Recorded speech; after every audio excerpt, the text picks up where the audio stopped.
अॼु साबुण सां हथ साफ़ कयूं, बसि परे खां ई खीकार कयूं। अॼु साबुण सां हथ साफ़ कयूं, बसि परे खां ई खीकार कयूं। हर कंहिंखे मुंहं ते मास्क हुजे, त जीअं ॾिंगो न वतन जो वार हुजे।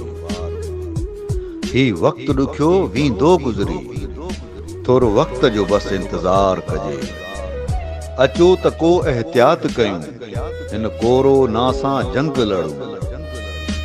हिक क़ौम जियां रलिजी हलिजे, कोड़े इंसाननि जो ख़्यालु कजे। अॼु साबुण सां हथ साफ़ कयूं, बसि परे खां ई खीकार कयूं। ही वक़्तु ॾुखियो वेंदो गुज़री, थोरो वक़्त जो बसि इंतज़ार कजे।